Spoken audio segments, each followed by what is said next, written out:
It's time to spring into style. Blossom this season with H&M's latest Spring-Summer 2024 collection. Elevate your look and shop now at hm.com or visit us in-store today.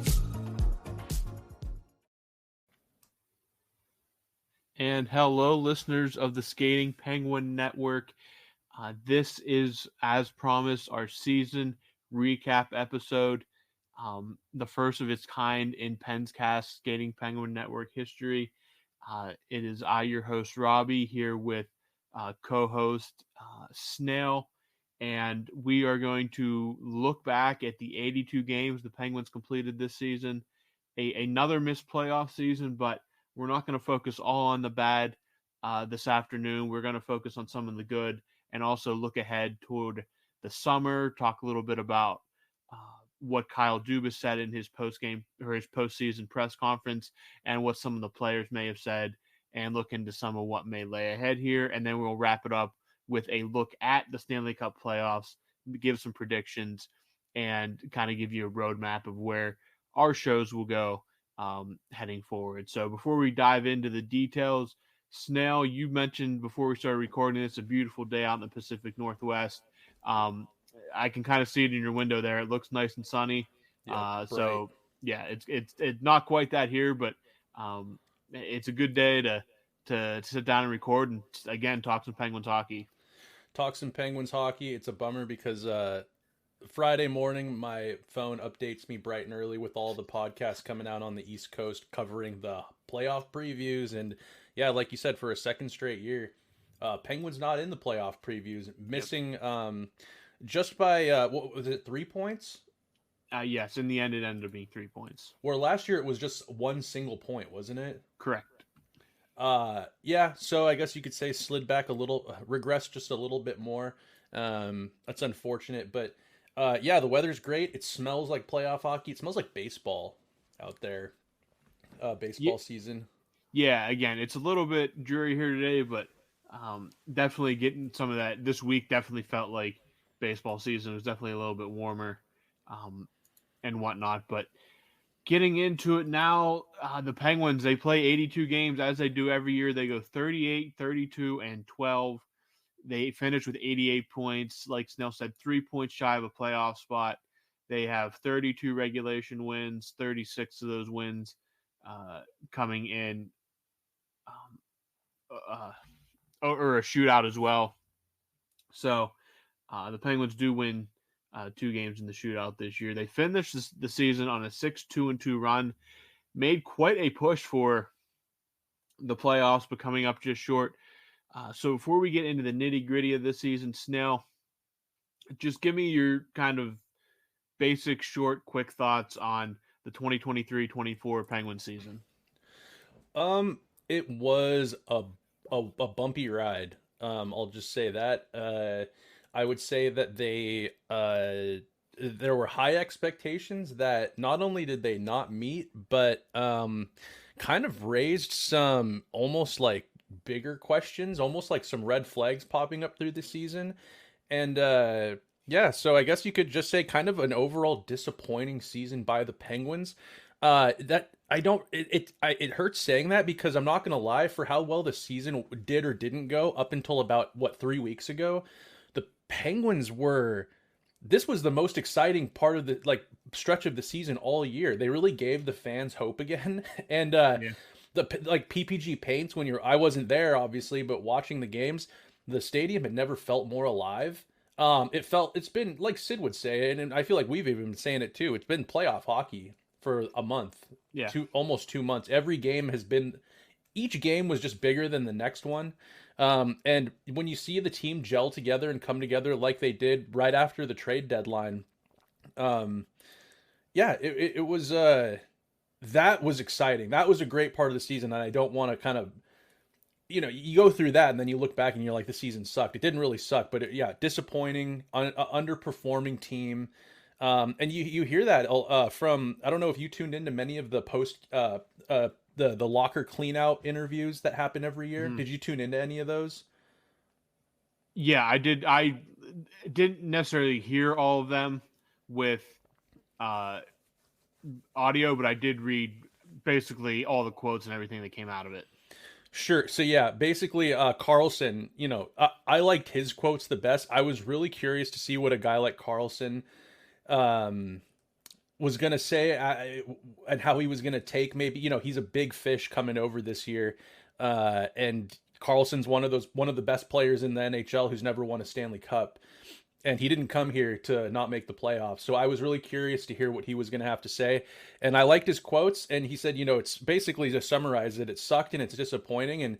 And he said something along the lines of, this team is better than what our record says. And I think a lot of Penguins fans, it might be hard to believe if you look on Twitter recently, or Reddit, but I kind of believe that. I believe that this team actually underperformed at times. And if you look at the stats, which I'm sure we'll get into, the big three, Sid, Malkin, and Gino, they had great seasons. And we'll get into it more, but like when you don't have a power play, when you have a team with the firepower like this does, it's going to lead to just underwhelming. What'd you say they were, like 39 and, or what was their record? 36 and 32 or something like that? In the whole season? Yeah. 38, 32, and 12. 38, 32, and 12. I mean, that's not good enough to get into the postseason, even on a year like this. But you just got to wonder with the power play, the lack of power play this whole year, that number would look entirely different, even if it was just, I'd say 50% better. I mean, yeah, absolutely. And we go back to, and it was the same as last season. I focus on, there's so many different things to focus on about this season. Again, it wasn't always pretty. It started out, I mean, maybe we should have seen it from game one with the blown lead to what was a dreadful Blackhawks team. We maybe should have seen it there, but again, that next weekend, they go and they sweep a doubleheader with the Capitals and Calgary to start the season. You think, okay, maybe back on track, maybe it's different. One thing that I just cannot, and it just sticks in my head so much, and it's been pointed out multiple times through the season, the 12 overtime losses. 12 overtime losses, 12 shorthanded goals. Yeah. So how we got there was, how many of those games could have been won in regulation with any kind of offensive explosion on the power play? How many of those games went to overtime because they blew a lead where the power play could have given them a multi-goal lead? And then in overtime, all this talent, and they could not do anything 3-on-3. They went 2-3 in the shootout. Whatever. That's fine. 12 overtime so that's 9 overtime losses in the 3-on-3. That can't if you even half that, give us 6 points. Not only are they in the playoffs, they're third in the Metro. It just, again, 2 years in a row now, those struggles come up. The power play is a huge, huge part of that, though. We cannot overlook how bad the power play hampered this team this year. With all those weapons, even when they tried changing stuff, it would maybe work for a little bit, and it would just revert to the same struggles. Now, I will say, when the power play picked up after the trade deadline, there was a very key part that came into the fold. I think you know what I'm talking about, or who I'm talking about, and it was Michael Bunting. Both you and I have been on the Michael Bunting train since he came over. So looking ahead a little bit to next season, has to figure in primarily on this power play. We don't know who's going to be coaching the power play, what the situation there is yet. We might not know for a little bit of time yet. Do you think there's a scenario where Reardon keeps his job? I don't know. It's tough to say. From my understanding, from what I read on social media today, that all the assistant coaches are on expiring contracts. So there's it sounds like, to take away from everything, it sounds like Mike Sullivan will be back.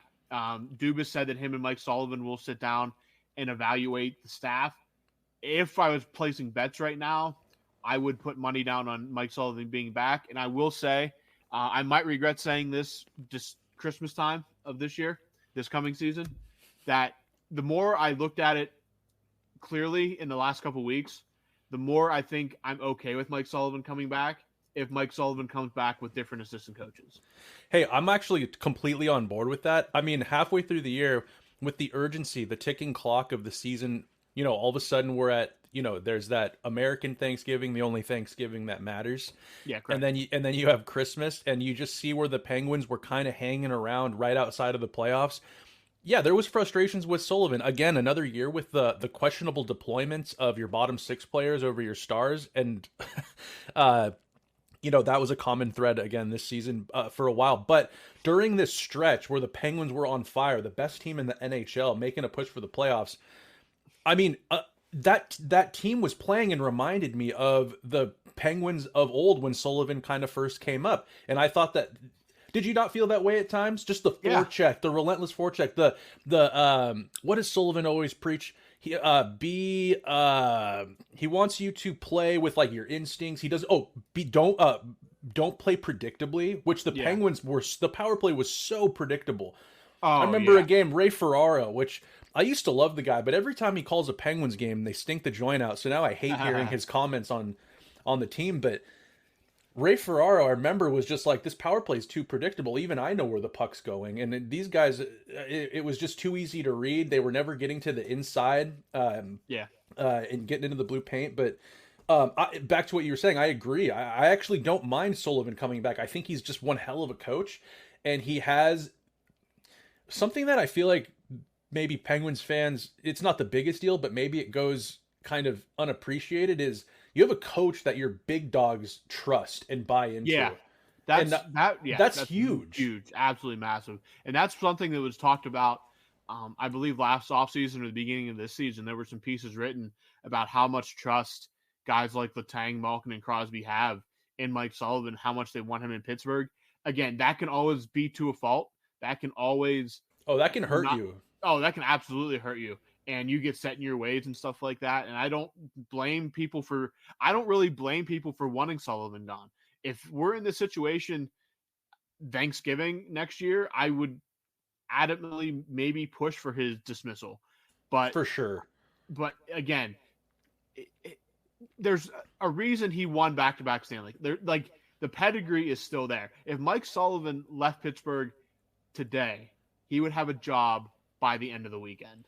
Dude, no, he'd have a job in 5 minutes if he wanted to. He would be a team would fire their coach on the spot. They would see the news, and it would be one phone, ring ring, hey, you're out of here, ring ring, like, how much do you want and for how long? I could see Detroit firing their head coach within minutes. Jersey is going to have an opening. The guy that looks like Uncle Fester? Yeah. Buffalo has an opening. A lot of teams might suddenly find an opening. Columbus has an opening. A lot of teams. Ottawa. I think really. I mean, a lot of teams would suddenly find an opening for a head coach. Totally. Yeah. So I'm fine with Mike Sullivan staying on. I think he has the trust of the big guys, which is vitally important, though again, it can be to a fault, but I think when you are pushing, you have these aging guys and you're still pushing for a hopeful Stanley Cup run at some point, you want that trust in your players. You have a big contract that needs to be signed this summer with Sidney Crosby. You don't necessarily, not that he would leave either way, you just don't necessarily, if you don't need to rock that boat right now, there's no. Well, I don't know. Ask those guys in New York if he wants to leave. They pretty much made it seem like he's already has his bags packed. Oh, I thought you were talking about Sullivan. I'm like, no. Oh, you're talking about Michael Kay and Don LaGreca. Don. Yeah, well, if you ask anybody outside of Pittsburgh, they probably think Crosby's on his way. He already has an apartment rented in Denver. In Colorado, or in Montreal, which people, I love when they're like, Sid loved the Habs as a kid, and his dad was a drafted goaltender for them. He's dying to play there, and it's just like, dude, I love it. But we'll get off of that because we could do a whole podcast on what other people think. Everything I heard from Sid yesterday makes me believe that a contract will be done on or near July 1st when he can sign officially signed a new deal. So I'm not going to delve too much into that. Kyle Dubas kind of reiterated the same things in his post-game presser today. But moving forward a little bit, I do want to get back to Michael Bunting and the power play real quick, because the Jake Gensel trade's obviously something that sticks out about this team, something that will be discussed ad nauseum through the offseason, through the summer, into next season, depending on where Jake Gensel signs his next mega contract. But I think at the end of the day, whether or not Jake Gensel returns to Pittsburgh, I'm hedging my bets that he will not. Snail, I believe you're in the same boat as I am on that. Michael Bunting, if we had a non-Crosby MVP post-trade deadline, I think it has to be Michael Bunting. Without a doubt. Michael Bunting, somebody that, I've because of how loud Toronto is, even I've heard, when Dubas was in Toronto, he plucked Bunting from the now defunct Arizona Phoenix Coyotes, which he had a pretty solid season with them. I think 21 games. Looks like he had 10 goals, 3 assists right out of the gate with them, and then with the Maple Leafs playing alongside their big dogs, he fared pretty well with them. And then you look at what he did since he came over from Carolina. He played 21 games for the Pittsburgh Penguins, having 6 goals, 13 assists for a total of 19 points. I mean, dude, that's top 6. Like, if you average that out for the rest, I mean, altogether this season he had almost 20 goals, 19 goals. It was a great season for Michael Bunting, who plays a different brand of hockey than a Jake Gensel. Jake Gensel, I would say, is a pure goal scorer. Yeah. Michael Bunting is not that, and never advertised to be, but what he brought to this team, that jam, that brine, that snot to this team, but also picking up goals on the power play, which had been non-existent most of the season. He's got to be your MVP. Fitting in, it's not easy. I mean, you hear it all the time. Like, in Pittsburgh, we use the Chris Kunitz we use Chris Kunitz as an example, that it's like, it's not easy to play with superstar players. You know what I mean? And Sidney Crosby likes his wingers blue collar, straight up and down type of hockey. Guys that can make a hit, make a play, score a goal. That's why you never saw like a guy like Phil Kessel on Sid's wing unless it was on the power play. Bunting was the perfect seasoning to this team, and brought out, I think, brought out the best in this team. I think it got the rest of the team going, and players like him have been undervalued by this franchise for I think far too long. And I'm glad Dubas had the wherewithal to recognize that if you're going to get rid of Gensel, you're going to get back something that this team doesn't have. And Michael Bunting was the perfect piece. Yeah, absolutely agree with that. I thought Bunting was just another level when he came to Pittsburgh. And again, he loves playing for Kyle Dubas, but I can't wait to see him with a full season in Pittsburgh, because again, what he can bring to the power play and just normal 5-on-5 play, just the dude that is a rat and that is a compliment. A just sandpaper. Again, that kind of gets, it kind of can be derogatory in today's NHL, but he's he's a talented, skillful, gritty, not a scrub guy that's a borderline roster player. The dude, I mean, he's more like a Brad Marchand than a Claude Lemieux's son. Is it Brendan Lemieux? Yeah, he's definitely more of a Marchand with maybe not the pure scoring ability of a Marchand. Correct. But yeah, definitely, again, a guy that I could see easily wearing a letter at some point if he's in Pittsburgh long enough. Oh yeah, but definitely just the kind of guy the Penguins needed, and credit to Dubas for going out and getting him. And definitely a piece to look forward to next season. Yeah, and I mean, we forget, like, Dubas brought in a lot of guys, a lot of different little pieces coming into this season, all the way from a guy like Erik Karlsson, future Hall of Famer, 3-time Norris winner, 100-point defenseman.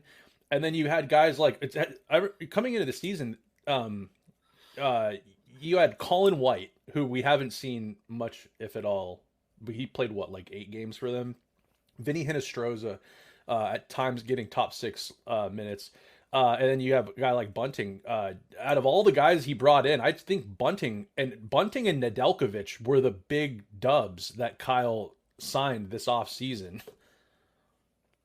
Yeah, absolutely. And I think, I mean, just again, we can talk about the guys of, I thought Kyle Dubas was very open about the struggles of Ryan Graves in his postseason press conference, was basically straight up said he was not good enough. Um, I mean, you can't really paint that any other way, what he said. So Did he? kudos. I didn't hear the Dubas presser yet. So he brought up, or did somebody ask him about Ryan? Yeah, so I'll read the quote right now. This is what he said. He said, "With Ryan, there's no dancing around it. He was a very good player in Colorado and New Jersey. He came in from the beginning. I thought, you know what, it happens. Did I expect it to go on the whole year? No. Part of that is on us as an organization, but it is as much on Ryan to push and find his way through the summer. It's a massive summer for him. His strength, which will allow him to be more physical and make stops in the defensive zone. His mobility, he's going to have to push and really work on that. We have to arm him with the path to get there, and he has to execute it relentlessly. And if he can do that, he will get back to being the player he was when we signed him." Wow, that's a lot more in depth about it. It's just one individual than I would expect from a guy like Kyle Dubas who keeps it high and tight. That, and yeah, again, that's really the only player outside. I mean, he did the dancing around the goaltending question. It was That's more or my less next question. What did he it was say about Jari? it was more or less to the point where, um, well, Jari got the plan was to start Jari in New Jersey or in New York that first game of the month, and he got sick, and Nedeljkovic just got on a roll. It just kind of he just kind of gave the corporate answer of, we just went with a hot hand. We just did what we thought was right. We believe in Tristan, and we look forward to having him back next year and stuff like Oh that. my god. His answer on that was very corporate. I wouldn't read too much into that. The answer on Graves was definitely his most poignant. Um, it was definitely the, okay, listen, it wasn't all him, but a lot of it going forward has to be on him to get better and be the guy that we signed, or we thought we got when we signed. Well, as a fan, you just appreciate that so much because I feel like for when the Penguins were really struggling, Ryan Graves was another one of those guys. It's like, why do you keep putting him out there? What good is it Yeah. being 6'7" if you can't physically impose yourself defensively in your own zone? That's what bothered me. I mean, give me Jan Ruda or whatever. Give me someone. I mean, even Brian Dumoulin would have been an upgrade over, this towering left shot D man that was supposed to solidify your blue line, and the dude can't. He was so easy to move off the puck, and it was obvious from just watching at home on my couch on TV. Was he injured at the end of the year? Graves, Yeah. yeah, he ended the season on long-term injury reserve. Okay. Yeah. I was wondering because I was like, man, was he just was it Robida Island? No, it was he went on paternity leave and then he got a concussion, and that ended his season. He got a concussion while on paternity leave. That would have been funny, but no, I think he came back for a game or two and then got a concussion. So we talked about goaltending a little bit. Yeah, he did also say that a lot of the goaltending decisions will be based on watching Joel Blomqvist in the AHL playoffs. They want to see how he plays in a playoff scenario. So if you're if you want something to pay attention to in the coming weeks, keep an eye out for Joel Blomqvist, because a lot of the Penguins' decision-making process could be determined by how he performs in the in the Calder Cup playoffs starting here very soon. Again, a lot of Dubas' stuff was, very tight-chested. The Grave stuff was like the biggest pull quote of the whole thing. Nothing super crazy stuck out that really blew anybody away. No big revelation. I guess the one other thing that we should touch on was the Chris Letang situation. If you had been paying attention the last pretty much all of April, Chris Letang had been getting maintenance days during practices. He basically did not practice at all. I don't even know if he was at morning skates. He was basically MIA from practices for the last month, and we find out today that he is getting now a second opinion on some type of injury. And the way that it was talked about by Letang and today Dubas, it sounds like it's could be pretty serious. What it is, we didn't even get a upper body, lower body kind of region of the where it might be ailing him, but we just know that Dubas alluded that it's likely going to be surgery. So you're going to have to keep your ears peeled for that. But it definitely sounds like Chris Letang is going to go under some kind of operation for a seemingly kind of or mostly serious injury that he's been battling. And if that's the case, that kind of explains his drop in play from March to the end of the season, because there were times where he was downright brutal. We can talk about Erik Karlsson's defensive lapses, but Chris Letang looked like a completely different hockey player. He did. And I mean, this year, the whole thing was Letang was going to focus more on the defensive side of the puck. He has that, he has the ability to move the puck and be an offensive threat. But with the addition of Karlsson, in the beginning of the season, it was all this chatter of, Letang's going to take on more defensive role. He's going to take a step back from, PP1. And then, throughout the season, definitely you saw the riverboat gambling from both of them, but in this last run here, I mean, there were times where when I see him on the ice, I'm like, that guy's a liability right now at times. He's in a night, now when he's struggling through an injury, he's a warrior. We all know Letang is a warrior of a hockey player.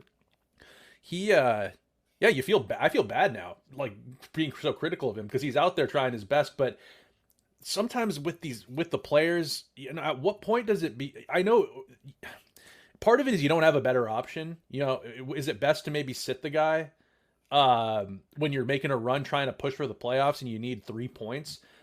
But I mean, Jack St. Ivedy, I don't know if he's punching above his weight. I think he fit in he is a perfect guy for that third pairing D spot. But Chris Letang, I mean, what is he, 36, 37? 37, I believe. 36. I can't remember that, but he's definitely, he's 36, 37, going through like you said, keep your ears peeled. I'm eager to find out what exactly it is that's going on. He'll be 37 on Wednesday.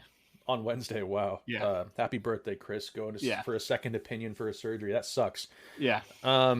That'll be you hope he's, you hope it's something not so major, maybe minor little surgery expected to be in camp and all of that. If not, it's not the first time the Penguins have had to deal with that adversity and move on without or go forward without him for a while. You got Karlsson, fortunately. Not much in the pipeline though for right shot D-men. It's slim pickings there. Yeah, I mean, you would be looking at mostly Erik Karlsson and Chris Letang are your right shot D-man. Jack St. Ivany, I think, has solidified a spot on this roster next year. I think I don't even say he's punching up. Again, I don't necessarily think he's going to be getting top 4 minutes, but he is a younger, more mobile Chad Ruhwedel, I think.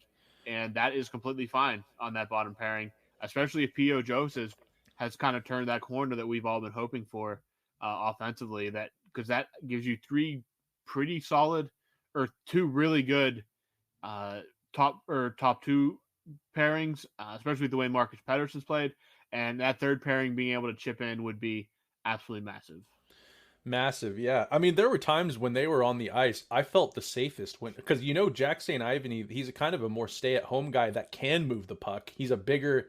I saw him throwing cross checks, throwing the body in the corner, being really tough to play against. And Riley Shea, more of the steady Eddie, kind of more really great first pass by Ryan Shea out of the zone a lot. I felt safest when they were on the ice, and you just hope that they stick to what works for them, and it's the small details and being safe in their own end. They'll have a long career if they keep playing the way that they played here down the stretch when they were kind of given that opportunity and solidified that bottom pair. But back to Letang. you can't really replace a guy like that, even with the defensive lapses when he's more prone to offense. You can't replace a guy like that, even at his age. And yeah, I'll be super interested to hear what it is that he's been dealing with. You know, there was I never saw him really like wincing on the bench. There was nothing like that. There weren't any clear signs. I don't even remember him really taking any big hits or pucks, block shots that looked like they got him good or whatever. Yeah, it's a bummer to hear that, but we could speculate all we want. What if he ends up going in for, if it's something major? I mean, is it an LTIR move? Are we looking at having to bring someone in the off season? Is it maybe curtains for the guy with his medical history, the blood clots and all of that? We could go crazy spinning our wheels over that, but our best wishes to number 58 and Chris Letang. That's a bummer to hear. Yeah, I mean, he still posted 51 points this year in 82 games. So, 10 goals, 41 assists for 51. That's a great season. Yes. Yeah, because he posted even last year. He only played 64 games last year and had 41 points. But 51, I mean, it's not bad for a guy that was fighting through heavens knows what the last month of the season. So, yeah, hope that we get better news down the line here, but definitely something to keep an ear open for. But yeah, so that was mostly all of Kyle Dubas. Nothing the players said. I think the players mostly get what you got, disappointed, blah, blah, blah. Obviously wasted a unbelievable season from Sidney Crosby. Evgeny Malkin will be back next year. Put together a pretty decent season himself. Maybe not, obviously not what we're necessarily used to, but for a soon-to-be 38-year-old, I'll take it for what he's 27 making. Goals, 40 assists. I mean, 67. That's top six production. That's first line production. Absolutely. And that's without having anything going on the power play. You think with the stat padding of a decent power play, these guys' numbers would be even. I mean, Sid's probably at 100 points. You could see him maybe at the 50 goal mark. If that power play was going, then I wish we could have 37 scoreless power plays this year. 37 scoreless power plays in a row. Yeah, at one point, yeah. I mean, dude, oh my God. Even if, Sid chalk, how many points did he need to get? He needed 6 points to get to 100 on 37 power plays. You don't think he would have connected? You don't think Gino maybe would have, if things look different, Gino would have had, 3 more goals and 10 more assists, maybe chalk his numbers up a little bit more. Crazy. And it took them, I think it was against San Jose that they finally broke their power play goalless streak. That's something that's going to be one of the biggest things that I remember from this season was that the 37. Every time they went on the power play, it was just like, just decline it, because they ended the season with the most shorthanded goals against them. Yeah. I think 12, it was like 12. Yeah. Unbelievable. So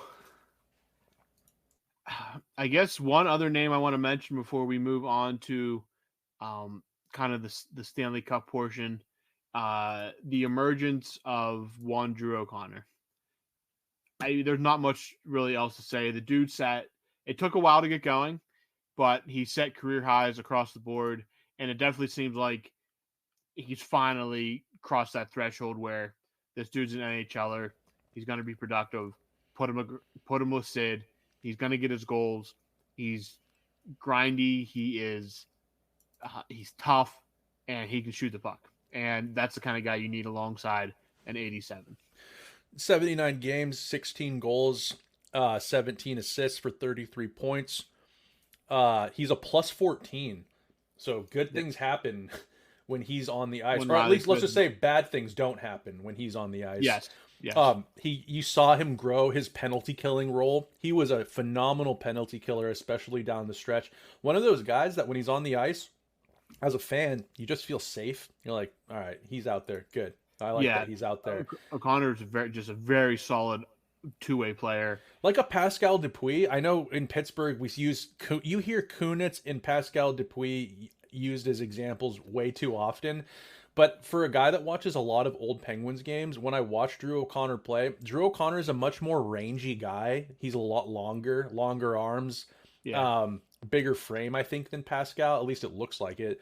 Um, Yeah, I think he's a little bit bigger. Yeah. but he just plays such a solid way that complements a creative guy like Sidney Crosby so well. Um, I think that coming into the season, Robbie, how many times before the season even started did we talk about Drew O'Connor maybe being a potential like why couldn't he punch above his weight and be a top six guy this year? When the season started off, he wasn't that, but he definitely took his opportunities and ran with them, much like other players on this team, like a Nedeljkovic, like Valtteri Puustinen. Um, you saw Drew grow over the year, and he was a great college player playing at Dartmouth, I think, Yes. Ivy League guy. Yep. And he was a undrafted guy. The Penguins signed him, and since 2020, 2021, you'd see him get sniffs here and there. And this year, talk about making strides. He's just a guy you can't take out of the lineup anymore. If he's not scoring, he's good on the penalty kill. He's setting up Sid. He's going, Sid's setting him up. Drew has one thing in mind, and that's just head to the net when he doesn't have the puck. And I love that about him. I love it. I don't really have any there's nothing I can really say against the guy other than maybe he's not even like, it's not like he's even soft either. Like towards the end of the season, he was getting into scrums around the net. You saw him not dropping the gloves with anybody by any means, but he wasn't shying away from any physical battles. I love the kid. I love Drew O'Connor, and I think next year you have a left shot winger. That's one position in the top six on the left side that is not up for grabs. Yeah, absolutely. Him and Brian Russ, assuming that Jake Gensel doesn't come back or they don't sign or trade for another top six winger, I think that Drew O'Connor is fully cemented in that top six, which I am completely fine with. Absolutely. Just a great second half of the season to finally kind of break through and become the guy that we all thought. That was supposed to be Riley Smith's spot. Yeah, and I think Riley Smith, I don't think he's going to last more than one season in Pittsburgh. No. Just started out well and then just completely disappeared. Malkin was definitely a victim of poor wing play this season from both his wings. That means Riley Smith and Rickard Rakell. Rakell did not have a goal until, Christmas? It was around then. I remember he finally scored a goal, and it was like, it was wintertime by then. And it was... This is after scoring 30 a year ago. He ends with 15. But, again, two guys that, again, Genny Malkin might have two completely different wingers next year. One could be Michael Bunting, though, who definitely seemed to have some good chemistry with 71. Oh, so yeah. Bunting, at the very least. There's going to be a lot of work on that bottom six. Has to be done. Lars Eller, I think, is a piece. I'd rather see him, I think, as a 4C and get maybe a little more talent on that third line. He'd be a great fourth line center. Like if he was willing to take the fourth line center money, which I don't know exactly how old he is. I know he's one of the Penguins' older players. But a guy like Lars Eller centering a fourth line, he's so defensively responsible. He's got a good frame. He's hard to move off the puck, and he actually has a really good shot for a bottom six guy at this point in his career. I think now that Jeff Carter has officially announced his retirement, a Lars Eller, a guy who still can kind of, he can skate, definitely better than a guy like Carter. I'd even say Noel Acciari. Throw him on a fourth line role. Hell, you could even give him second PP minutes. I think he's got just that great shot. Like I said, he can really elevate the puck. I'd be all for that. But again, that things have to fall into place. He has to be willing to accept that role. And he's got to be willing to accept that contract as well. We're talking close to league min for a guy like him. Probably not a ton of term either. Yeah, he'll be 35 by the time the puck drops next season. And let me take a quick peek here. he has 1 year left on his contract, so he is in Pittsburgh. Oh, he is. Yes, Okay.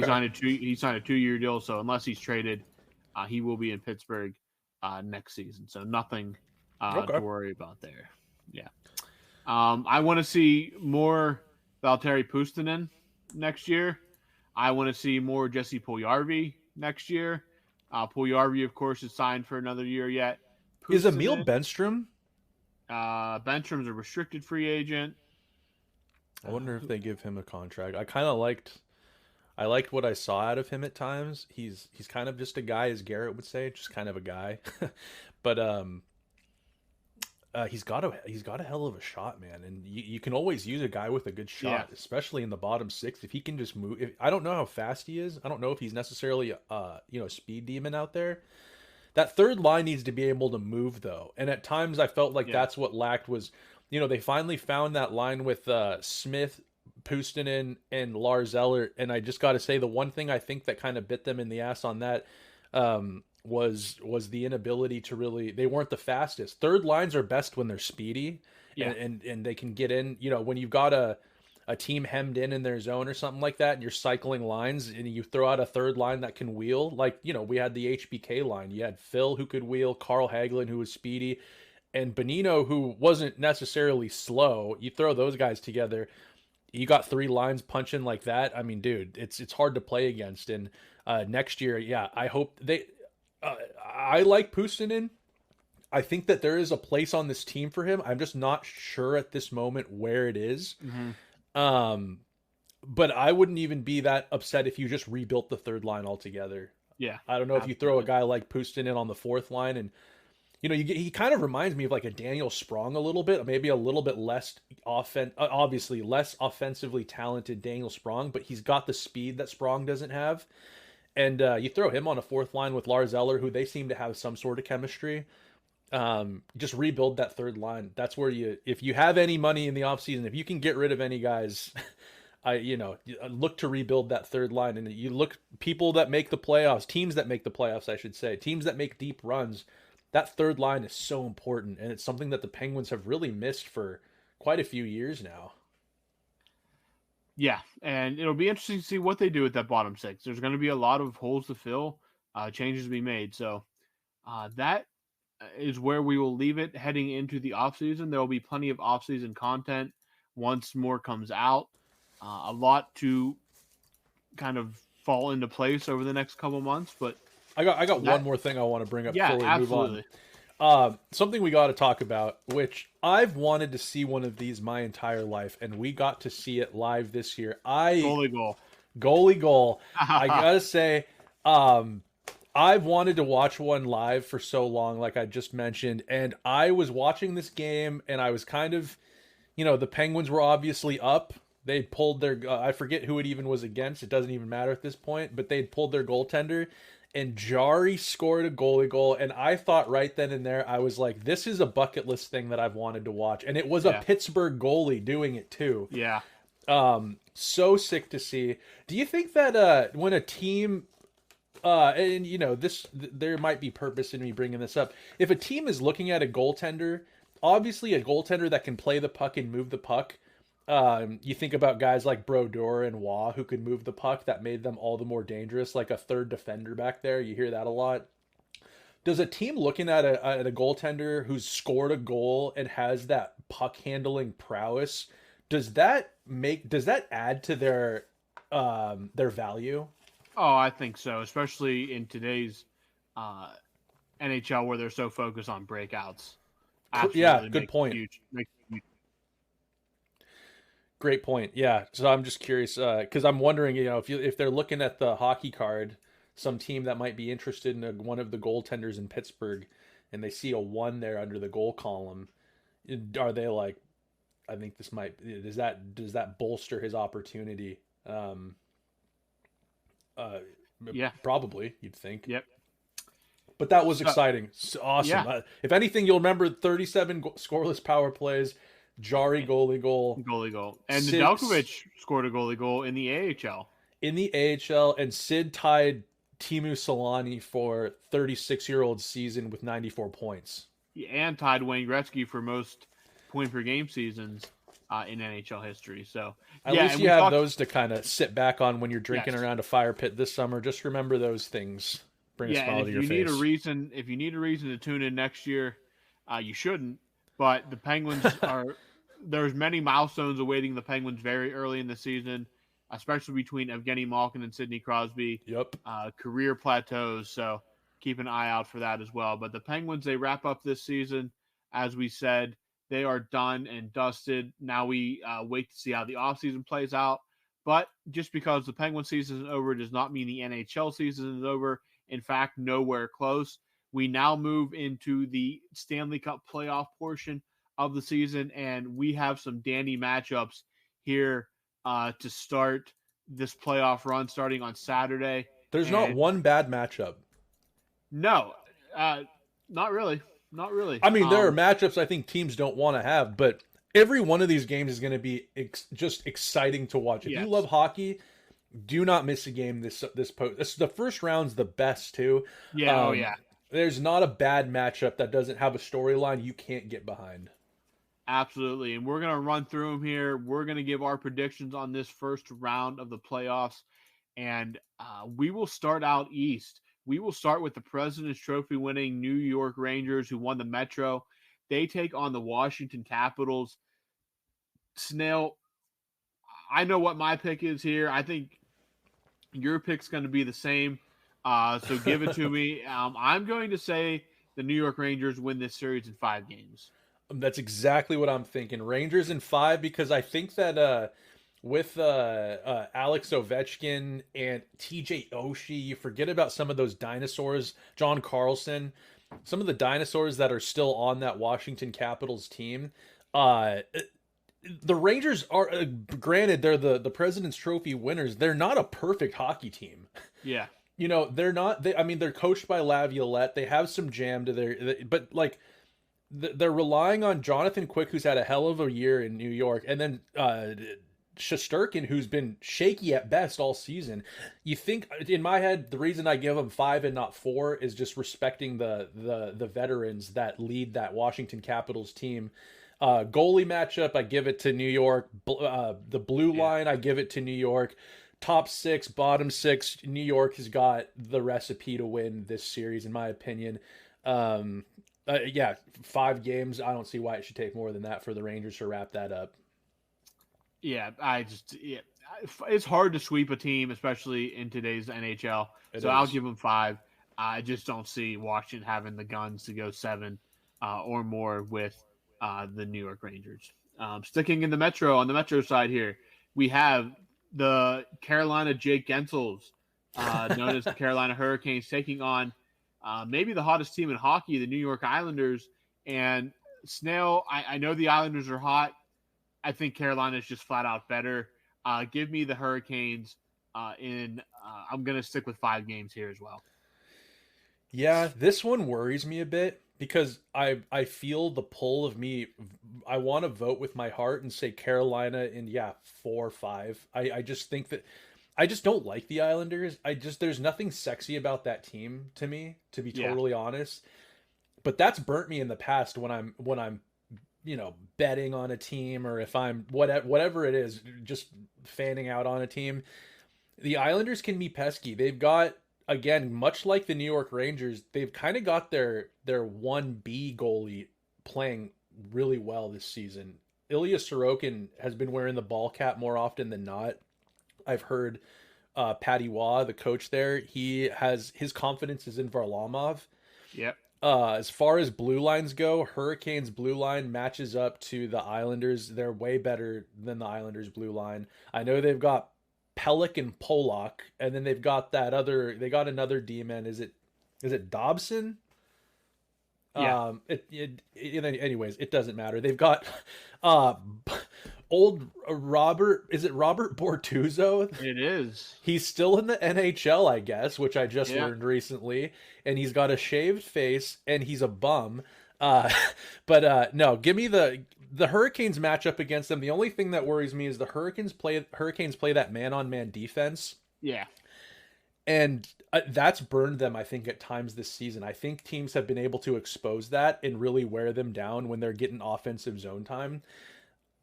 Give me the Hurricanes in 6. All right. All right. So I have them in 5. You have them in 6. Now we get into two series of deep rivalries here. Oh, Still, baby. still Inject in the this into East. my veins, dude. We will This is start. like, We will start with the Atlantic Division winner, Florida Panthers. The Battle of Florida once again against the Tampa Bay Lightning and Snail. I've gone back and forth, and I think the talent on the Panthers is just a bit better. Unless Vasilevsky can steal a couple, I do like the Panthers in 7. really? Yeah. Wow. See, I don't know if the Panthers are real deal as they were. I think Okay. last year was a miracle run. I don't think they've been that great coming down the stretch here. And on Tampa Bay, you've got guys having career years this year. Brandon Hagel, Yeah. career year.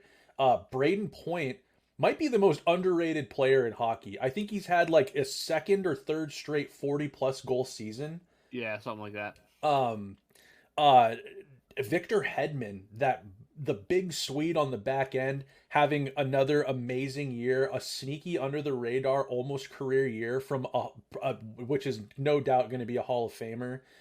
Um, yeah, like you'd mentioned, alluded to, Vasilevsky is their key to success, like he's shown every year in the past that they've made a run. And the dude had back surgery in the offseason. He hasn't been the Vasilevsky of old, but you got to remember that playoff Vasilevsky, if he comes out, if he shows himself, I mean, the dude just doesn't typically lose 2 games in a row in the playoffs, which is a phenomenal stat. That's going to, I mean, dude, I just can't vote. I can't bet against the Tampa Bay Lightning. As much as I like the spunk the Florida Panthers play with, I love that Brandon Montour on the back end. I love Kachuk. I love Sam Bennett. Him coming over from Calgary to the Florida Panthers was such a great pickup years ago. That's really helped reshape that team and their identity. I don't trust their big guns to get it done offensively, though. I wonder if a guy like Reinhart, who's had, I feel like he blew his load during the regular season, having his career year. I just don't know if he's going to have that. That they need a lot of scoring touch to get it done against a team like Tampa with so many weapons. Duclair in Tampa has been such a great addition. You know that their bottom 6 has a role that they're all bought into, and when it comes to playoffs, they take no prisoners. That Sergachev is skating again apparently after he just brutally broke his leg. Amidst the season. He's skating again apparently, and he has the heart. He's a warrior too. So if he were to come back into the lineup, I don't think he necessarily pushes them over even for me, but you're better with Sergachev in the lineup than you are without him. I think it's going to be the Lightning in 5. Oh, wow. I think they're going to make light work of the Panthers, and it's not going to be, Garrett shouldn't watch this series. It's not going to be for the faint of heart. It's going to be a muck and grind, brutal. The refs are going to have their hands full for this one, but this is what I want in my postseason matchups. It's almost just a shame that they're meeting so early on in the playoffs, but not going to knock it. Give me a Tampa in 5 games. So Snail has the Lightning in a short 5-gamer over the Panthers. I have the Panthers in 7. So that's our first.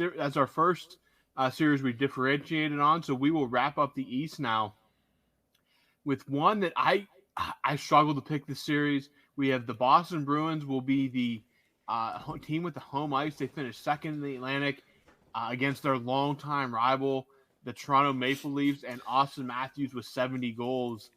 I went back and forth on this one. 69 goals. 69 goals, sorry. Nice. Nice. Very nice total for Austin Matthews there. But I like what Boston has in goal a little bit better. I know we've talked about, can Charlie Coyle be a 1C? Can Pavel Zacha be a top 6 player? I just think this is going to be a bloodbath of a series. I'm going to take the Bruins in 7. I think Matthews is going to have a big series. I just don't know. He has to if they're going to win. Yes. I think he is going to carry them, but I still like Boston in 7. See, this one is the hardest one for me to predict because looking on history, I don't think the Maple Leafs haven't beaten the Bruins in a playoff series since like the 60s. I think longer than their cup Yeah, drought, longer than their cup drought is the longer drought is a win against the Boston Bruins in a playoff series.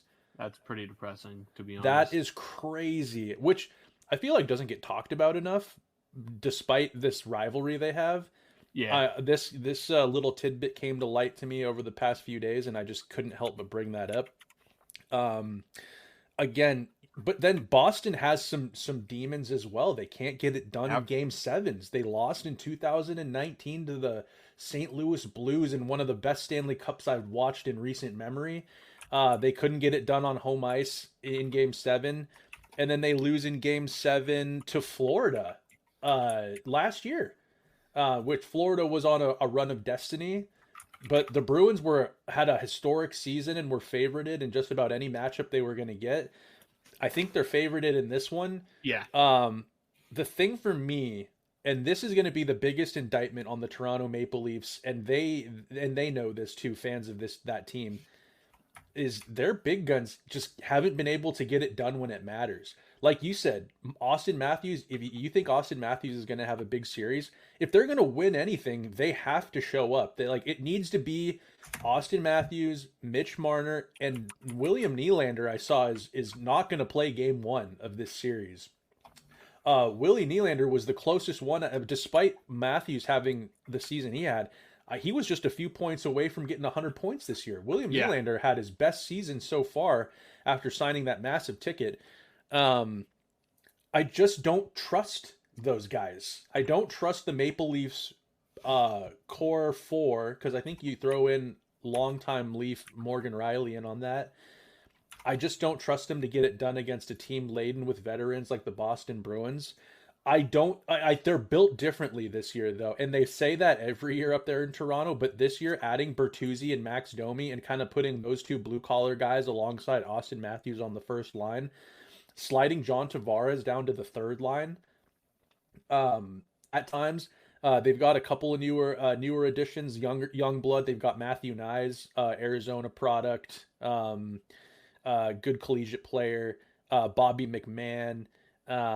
They've got a little bit more depth this year that they're able to fit under that crazy cap situation they have there. They're improved, and I think they're going to give Boston a better series than they've been able to in years past. Mm-hmm. But I do think it's going to be Boston taking it, and I'm going to agree with you on 7 games, and I think Boston's going to get it done. Whether it's, I don't know if it's home or road, but I think they're going to get it done in 7 games. Yeah, it would be a home game for Boston. I really think if it's set game 7 in Boston, I do like Boston, but I do see a war of a series. The goaltending, like you said, it just doesn't equate to me. And it's up to they have a great coach there, Jim Montgomery. Yep. He needs to. Last year I think they fumbled with their goalie situation, and when you have two goalies that are number ones, it's almost kind of an issue, because which one do you go with? And last year I think that they went with one of them the majority, and then they went to the other one after on game 7, and they lost. I don't know if you do like a split. Like, do you just do it like you do in the regular season that they found success with, is start maybe one game and then one the next game, or do you give 1-2 games and then you switch? I have no idea how they're going to manage that, but that's going to be a big thing for this team if they're going to win the Bruins, because they got Samsonov, they've got Joseph Wall, who's unproven, they've got Martin Jones, who he's a veteran goaltender. He's been to has he been to 2 cup finals? Maybe 1? I'm not quite sure. Was he in Philly when they went to the cup final? Who are you asking about? Martin Jones. He was there. No, he was the goalie for San Jose. Yes. He was with San Jose, and then he was either with like the Kings, or maybe it was the Kings or Philly. I can't. May have been. He wasn't. I think he was too early for. I think Philly was too early for him. Philly would have been too early. Maybe it was LA. He wasn't on some other team that maybe made a run where he wasn't. I don't think he was really involved. Needless to say, he's got I'd be looking at more of having him maybe wearing the ball cap as opposed to their unproven guy in Wall. And then you've got Matt Murray, who's playing games down in the AHL right now, and he's trying to get his game back on track because he wants to play in the NHL again. Um, it, it- Basically, what I'm trying to say is Boston's goaltending, which is huge. When you don't have goaltending in the playoffs, it makes itself clear really quickly. And give me Boston, and yeah, I think it's going to be one of the more entertaining series too, because you've got Max Domi and Tyler Bertuzzi who are pricks. Yeah. You've got Marchand who's a prick. You've got a bunch of big bullies on the Boston Bruins. I just don't trust the Stars there in Toronto to be able to get it done.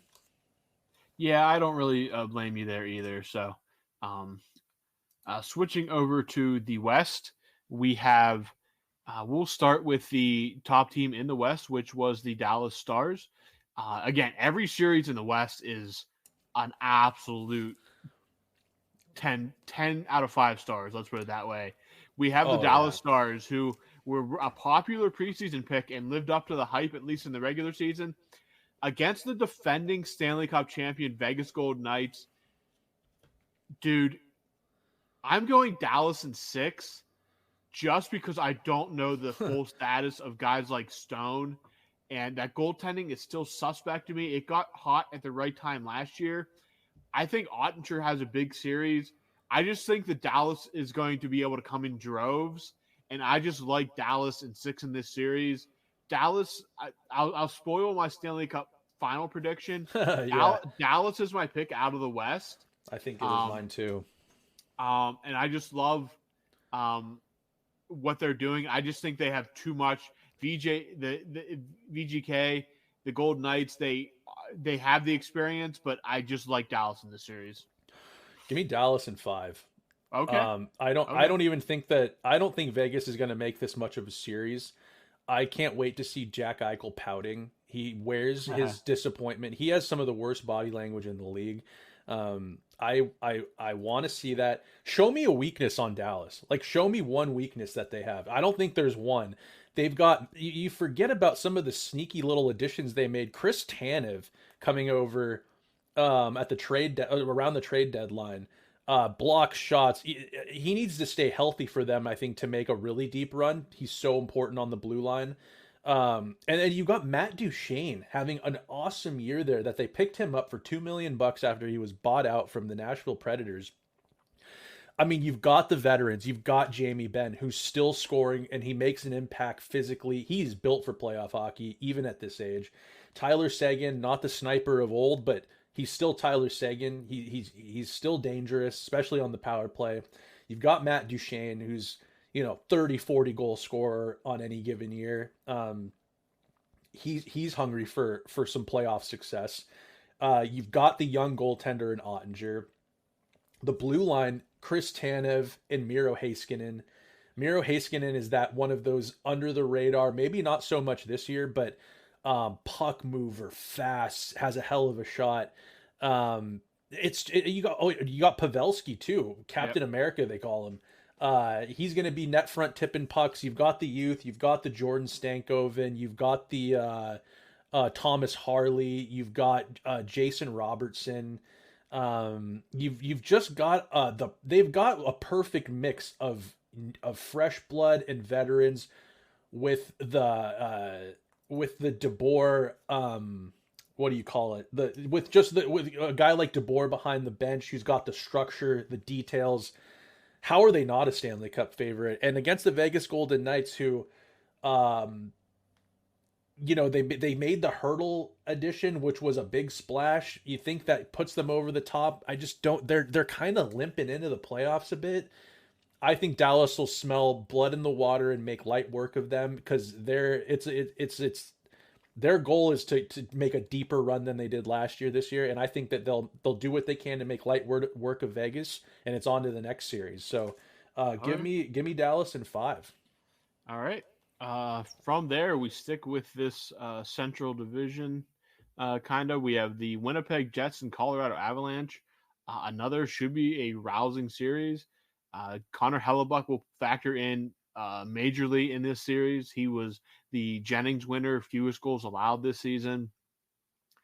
On the other end, you have Nate McKinnon, who was just an absolute freak show again this year. Winnipeg has been up and down, up and down, up and down. They've been consistent enough to get this number 2 seed in a very good Central Division. But I'm going Colorado in 7. Wow, 7? Yeah. You think that because Winnipeg has their number this year. I think Winnipeg's done really well against the Avalanche this season. In their, what would it be, 3 or 4 meetings. I just don't think that Winnipeg has the playoff experience that the Avalanche has, and I think that's going to matter in this series. When you get down to the nitty gritty, you've got Scheifele, you've got Ehlers, you've got Kyle Connor, you've got Connor Hellebuck. On the back end, though, they don't really have any like real players on their back end. That Neil Pionk's a decent right shot D-man. They've got their big brutes in Dylan, and they've got that what's his name, Logan Stanley.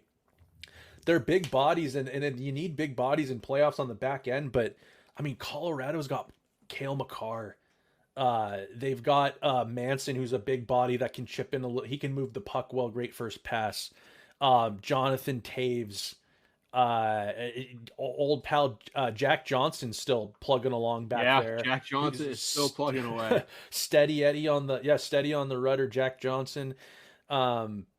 I just think that when it comes to big boy hockey in the playoffs, I'm not saying it's going to be a sweep by any means, but I think that just like I said about the Dallas Stars, Colorado's going to smell blood in the water. They'll expose their weaknesses quickly and efficiently, and I think it's going to be Colorado, and again, a gentleman's 5.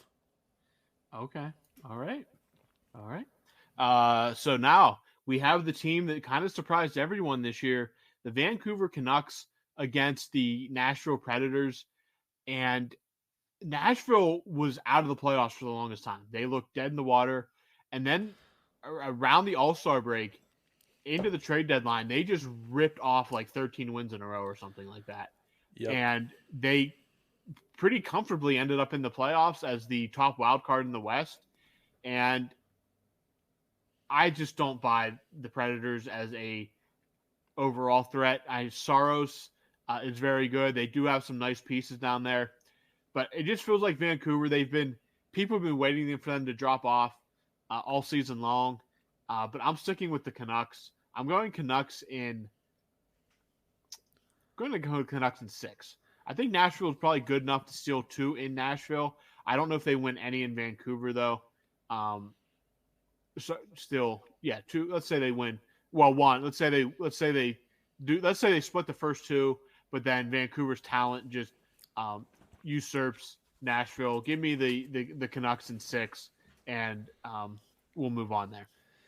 Well, this is the one I was excited to talk about because boy, do I have a surprise for you. I don't trust either of these teams. I don't really trust either of them. I think that the Predators got it together at the right time, and you know why? Veteran presence. And you know who I don't trust more than the Predators is the Canucks. It's going to be a clean sweep. Predators in 4. Predators in 4. Predators in 4. I think that you got first of all, the goalies kind of cancel themselves out. I don't know who I trust more in a UC Saros, who he's a great goaltender. The size thing makes me not trust him as much as I would a bigger goaltender, and he hears that a lot, I'm sure, and I think that he's just a big game player as well. And then they've got I'm spacing on his name. Who's the guy from California out in Vancouver?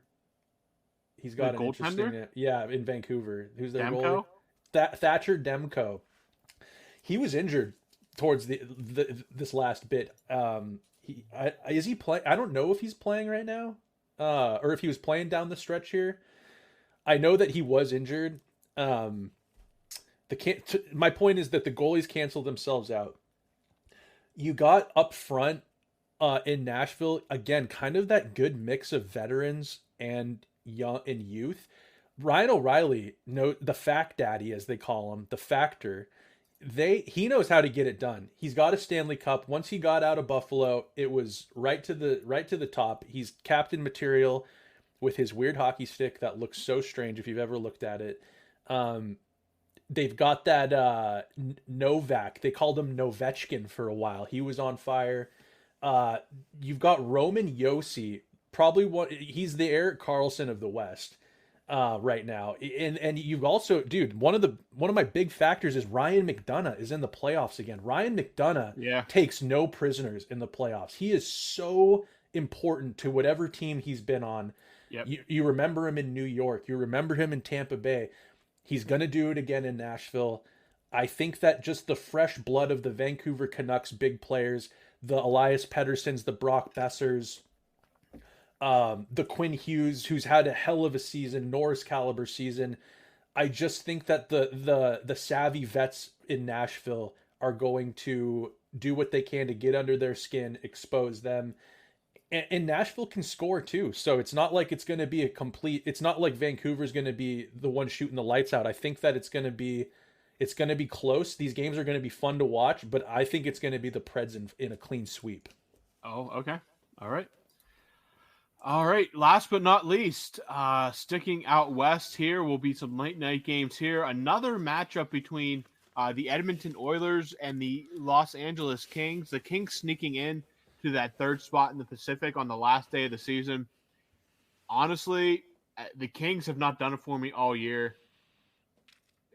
The Edmonton, after firing their coach however many games in the season, going on a 16-game winning streak, Edmonton, 5 games, they move on. I just, the firepower is too much, and LA has really not done anything for me this season. Okay, yeah, I agree with you. I give them 6 though. I think it's Edmonton and 6. Yeah. Not a big discrepancy there. Same reasons as you. I think that the Kings wildly underperformed. I think that them picking up in the beginning of the year, I thought bringing up, I call him Le Cavalier 2.0 in Pierre-Luc Dubois, the big Frenchman. He's playing third line center. He was a first line center in Columbus. Remember him in the bubble? He was unstoppable. Yep.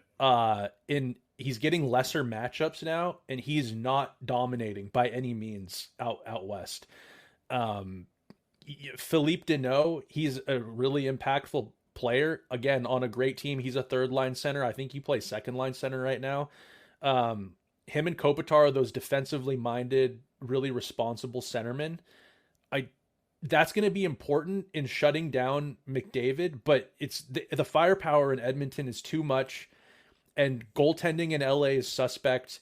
Drew Doughty is a Hall of Famer and a great defenseman. His partner Mikey Anderson, another great complementary piece to Drew Doughty. They've got Gavrikov. They've got some rugged D-men there, but it's just not going to be enough to stop Edmonton and McDavid's firepower, Draisaitl, Nugent Hopkins, that Bouchard and Ekholm. I mean, too much. So I think that it's going to be there's going to be some close games. I think that Edmonton is, in my mind, going to be fragile this year in the playoffs. I think if they find themselves down in a game, it'll be easy for the Kings and the Vets to try to take advantage of that and maybe expose them a bit. But I just think that if you give up, if you're taking penalties against the Oilers, they're just going to make you pay. Oh, yeah. Talbot is not going to stand on his head enough to stop that power play one out there in Edmonton. Yeah, there's too much firepower, and that kind of can hurt the Oilers though too, because the playoffs are called so much tighter, and penalties do dry up, so that could hurt the Oilers. But I think 5-on-5, even against the Kings, they're just a better hockey team. I just don't. The Kings have really not done anything for me this year. Didn't really clinch until the final week, despite having many opportunities. They should have pulled away at some point. And Edmonton just, again, it's a 2-horse show. And if those 2 horses show up against a team like Edmonton, that's probably going to be enough. So I see them pulling through in that series as well, which would leave us with second-round matchups set at that point. So my idea is to come back each round and do new predictions. Sure. But I am going to ask you, Snail, I'm going to give my Stanley Cup final prediction on a clean slate, and then you can give yours. But I did kind of hint. I did say Dallas out of the West. And I am going to I want that first round pick. So I'm going to say selfishly, but also they're a really good hockey team, I'm going to say Carolina out of the East. So I'm going to see a nightmare viewership or at least a talking head viewership. That's all we'll hear about if those two teams meet in the final. But give me Dallas and Carolina. Snail, I'll let you reveal your selections for this. I want that as well. I do. In the bottom of my heart, I want that first round pick. It would make, it'd be just a nice little cherry on top this season. They didn't make the playoffs and that sucks, but we're looking forward to next year. Give us that first rounder. But I don't think that's how it's going to play out. And I'll expose a little bit here of what I think is going to happen in the conference final out east. It's going to the Canes are going to make the Eastern Conference final, I think. I just think that they're better than the majority of the competition. I think, yeah. But I think it's going to be another warm weather Stanley Cup final. It's going to be Dallas and Tampa. I mean, again, that would be a repeat of the bubble final, and I don't think you can ever write Tampa out until they're shaking hands as Exactly. an eliminated team. That's just part of the mystique. Again, they might not be there. I don't think they're as daunting as they were, but No. this time of year, it's like the Penguins a couple years ago. Like, until the Capitals had them fully eliminated, I'm sure you never felt like the Penguins were out of it. And that's kind of the mystique that Tampa's carrying right now, even though they have not won in 2 seasons. It's just, you never know when Vasilevsky's just going to turn it on. So I'm going Carolina just because I think Carolina is definitely the best team out of that Atlantic pod or the Metro pod. And it just, again, I think Carolina something has to give at some point. It's just the way things are going. And out of the West, I legitimately think you could make a case for 6 or 7 teams out of the West. Yes, you can. But I'm going with the regular season conference champion Dallas Stars. I just think they have it. They just seem like the team that can just skate their way to a final. So I'm going Dallas and Carolina. Snail is going Dallas and Tampa Bay. Either or would be a great series, would be terrific. Overall, just looking at the brackets, I think we're in for an exciting 2 months, regardless of how it plays out. It starts on Saturday the 20th. Dank. It literally just hit me when I looked at my calendar real quick. So there's 2 games, and then it's pretty much 4 games every night, which when they stagger them, that's a hockey fan's it's a wet dream. Yeah, it's awesome. There's a million ways to watch. All of them are nationally televised.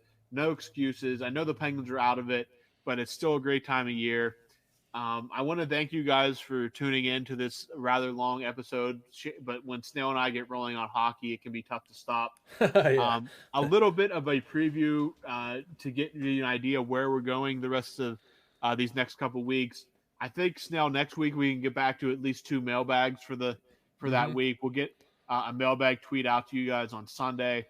I'm going to talk to Garrett to go over some editing things, so I will let him know that we are planning his farewell episode, that he is required to show up by law, that he has to show up for that. But if any news breaks, we'll throw it in a mailbag but if it's major news, like they would out of the blue fire Mike Sullivan or something, or Letang retires or something. Or something major. We will do a special episode, and again, a lot of content. Me and Snail will talk about what exactly we want to do. But for at least the next week, the mailbags will be back. Garrett saying goodbye officially, and we'll keep talking playoff hockey. I mean, every mailbag we'll do an update of where the series are at. Talk a little bit of hockey and talk a little bit of Penguins, because it's going to be a crazy offseason regardless. It just might take a little time to ramp up, but once it gets going, we'll have plenty to talk about. Yeah, there's going to be lots of Penguins content no matter what. Like Robbie said, it's going to be a busy off season for this organization. It's just that's where the Penguins are at right now. There's going to be turnover. Something that I think also, I'll talk with Robbie more about this when it comes around, but rumor has it that Sidney Crosby might be showing up in international play this summer. Yes, and it's been a long time. Right. Yeah, he has said that he is considering playing for Team Canada in the IIHF World Championships set to begin next month. Kyle Dubas was named as an associate general manager. I don't know if that will have any sway or not. Of other Penguins on the raw, I know Drew O'Connor played last year for the United States. You'd think he's back. I would think he's back. Brian Rust, depending on his health. Erik Karlsson, depending on his health for Team Sweden.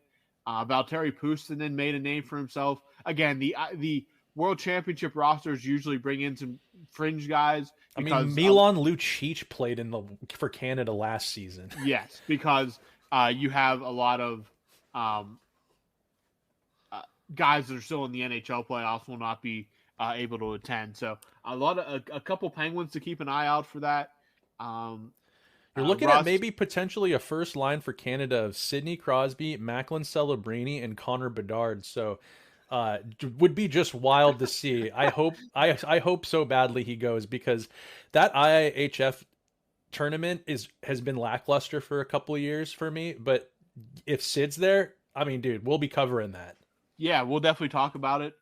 Again, I think it'll be broadcast on NHL Network or something. And the nice part about it is being that it's in Europe, you'll be able to watch it during the day rather than have to flip between. It won't interrupt any playoff hockey in the evening. So we will talk to you guys next week with we'll get a mailbag tweet out this weekend. Snail, do you have anything to add regarding the Penguins, the playoffs, or? I think we're true. As much as it sucks that the Penguins are not in this year, they made a hell of an effort there towards the end. I think that they're going to come back. For everyone out there that's going to be saying, get Sidney Crosby out of Pittsburgh, send Malkin to Russia, whatever, you guys are delusional. I think that the Penguins are in better shape than they were at the end of last season. I think that I'm putting my stake in the ground right now. They're going to be a playoff team next year. I think they just got some kinks to work out, some coaching staff to turn over, some depth pieces to plug in there, but and a question in net for sure. But I think the Penguins are poised to be better than they were this season next year.